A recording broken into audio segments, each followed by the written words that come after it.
Imagine you're traveling abroad, wandering a bustling market in Thailand or a cafe in Paris.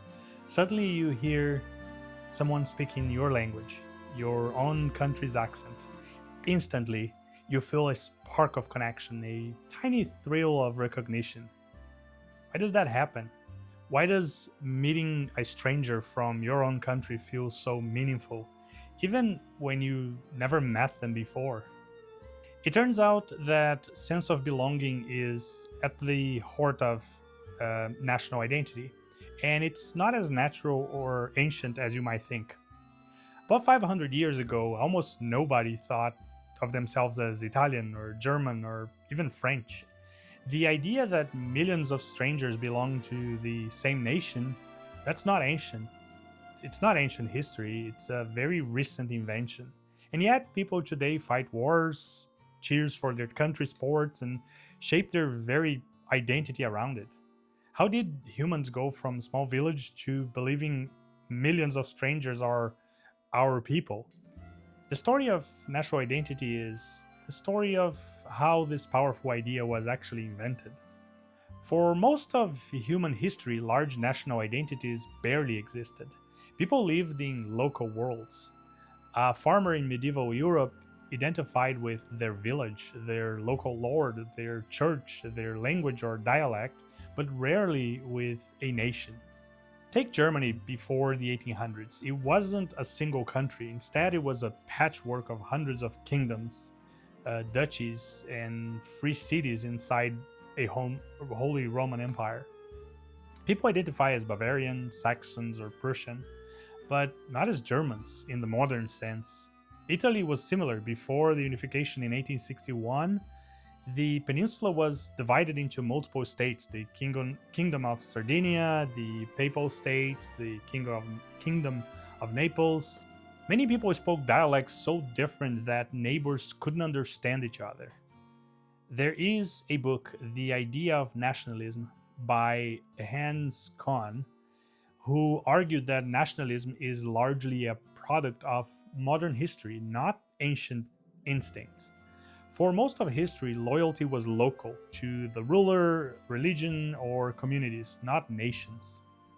So, what changed? How did millions suddenly start thinking of themselves as a part of a larger national family? One of the biggest forces was actually the printing and mass literacy. Benedict Anderson wrote Imagine Communities, and he described these communities as imagined, not that he meant fake, but he meant that most members will never meet each other, yet they still feel connected. Printing made this possible. Newspapers, books, and especially pamphlets spread shared language and stories. When people across France read about the French people, they started imagining themselves as part of the same community. Standardized education also played a key role.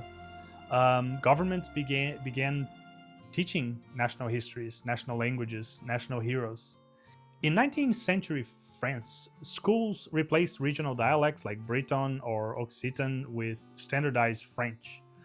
Although in this topic of language suppression in different countries could fill an entire video on its own. But over time, people who saw themselves as locals began to think of themselves as citizens of a nation. The 19th century became the great age of nation building. Italy and Germany are classic examples. In Italy, Giuseppe Garibaldi and Count Cavour united multiple states into one country in 1860s. Still didn't feel Italian. Historian Maximo D'Azeglio famously said, "We have made Italy, now we must make Italians." This meant building national identity through school institutions and a shared story. Germany followed a similar path. After unifying under Prussian leadership in 1871, flags, anthem, military service, and holiday reinforced this new identity. Today, a national identity is everywhere, even when you don't notice it.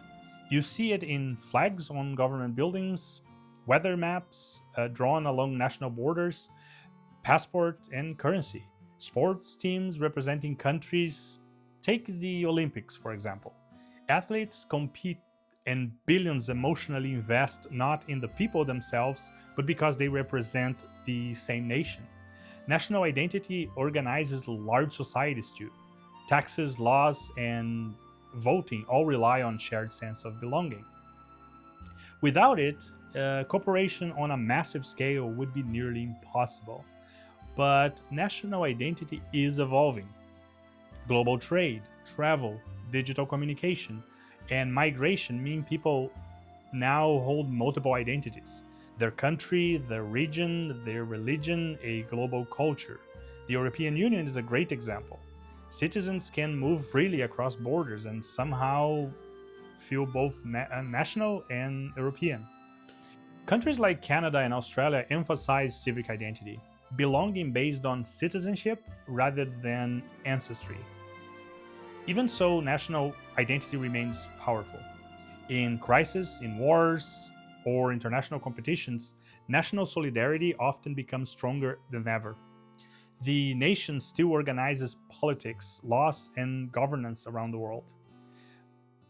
Where where do we go from here? No one knows for sure. Globalization connects societies more than ever. Digital cultures spread ideas instantly. Yet, many people still crave the stability and belonging that national identity provides.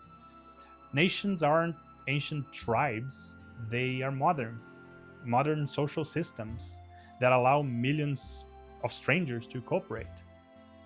It feels timeless, but national identity is actually a careful, constructed story. People feel connected to millions of strangers through shared symbols, media, and narratives, even though they will never meet most of them. That imagined connection is what makes nations so strong. At the same time, some scholars argue that a national identity also draws on older human instincts to form communities. Many nations build on pre existing cultures, languages, and myths. National identity amplifies these roots rather than inventing new ones from scratch. So it's both imagined and real, a modern creation grounded in human history. National identity feels eternal, but history shows it's a modern invention, shaped by printing schools, politics, and institutions. 500 years ago, most people thought of themselves as villagers. Subjects are members of religion communities. Today, billions see themselves as part of nations. That transformation has shaped politics, war, cooperation, and culture. The modern nation isn't just a place on a map, it is one of the most powerful stories humans have ever created. And here's the kicker: the identity we cling to, the bonds we feel, the pride and passion we carry, they're all imagined, constructed, and nurtured. Yet they're real enough to move mountains. That's the power of a story called Nations.